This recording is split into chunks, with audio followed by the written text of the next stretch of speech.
Hey guys, we are week three, day number 1. We're going to have 2 individual lifts. Our sets are 6 sets of 8 this week. So we're coming out of that hypertrophy phase, going into that max effort. Okay, so getting more into strength. So right now 6 sets of 8. So I'm going to demo a deadlift. Now we've given you a bunch of different options in terms of that. So we did banded before. I have the ability now today to just demo with a hex bar. The biggest thing with the deadlift, if I grab this hex bar straight up, okay, is I want to keep my torso as vertical as possible, right? Okay, so as I go down, I don't want to hinge at the hips. I want to squat till my quads are parallel with the ground and then stand up.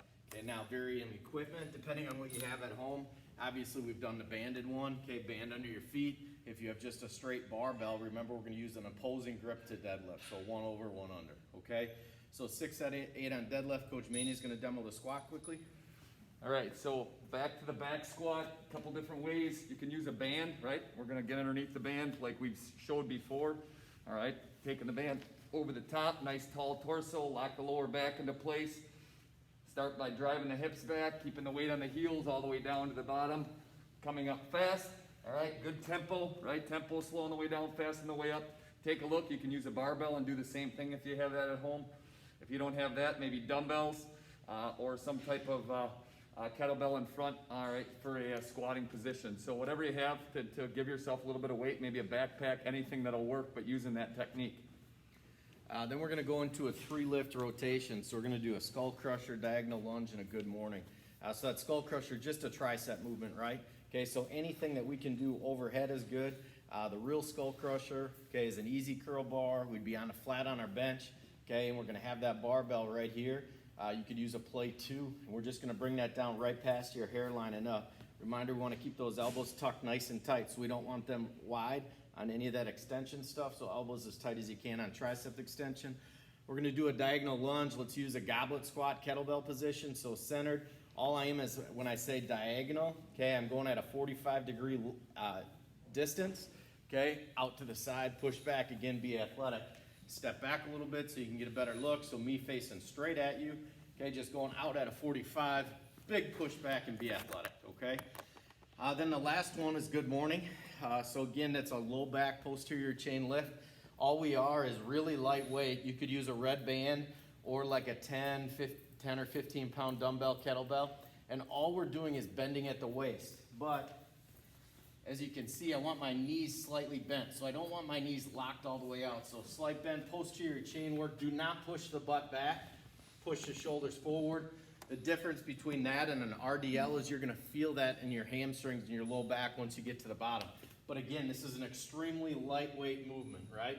This would be like you're bending down to pick something up the wrong way. Okay, same thing, so posterior chain. And Coach Maney's going to finish up with the last 3 lifts for today. All right, so back to a hamstring workout here, glute.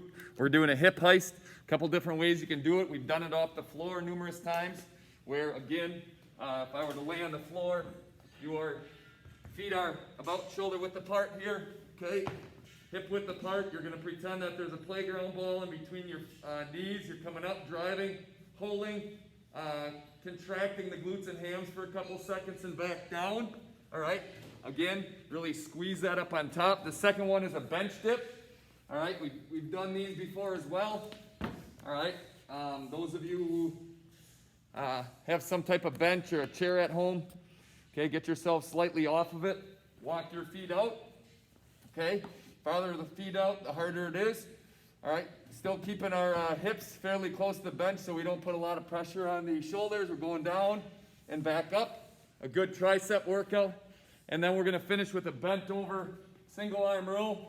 I have a dumbbell here, all right, to kind of give you the idea. We're bending over, kind of nice flat back here. And then all we're doing is rolling it up, keeping nice and tight. All right, elbow nice and tight to the rib cage. Take it down slow and come up fast. So again, those 3 lifts, hip heist, bench dip, and a bent over 1 arm row. And then our finisher today is going to be that plank series, plank challenge. So we want to be better than we were last week, so 1 step up, right? So we're 2 minutes on that front plank. Remember, elbows stacked right under the shoulders, okay? 2 minutes front plank. And we're going to go 1 minute right side, 1 minute left side. Okay, 1 minute hip heist and hold. and then come back to that front plank position again. Again, arch those shoulders up nice and tall. If I'm on the ground, shoulders are arched, elbows are stacked right up underneath the shoulders. So stay consistent. Make sure you're hitting your workout at the same time every day. Make sure you're getting your 5 to 6 servings of protein per day. Variety of fruit and vegetables every day. So diet is 90% of what we're talking about. Make sure that you follow through with that, all right? Pirates on 3. 1, 2, 3. Pirates. Pirates. Have a great day.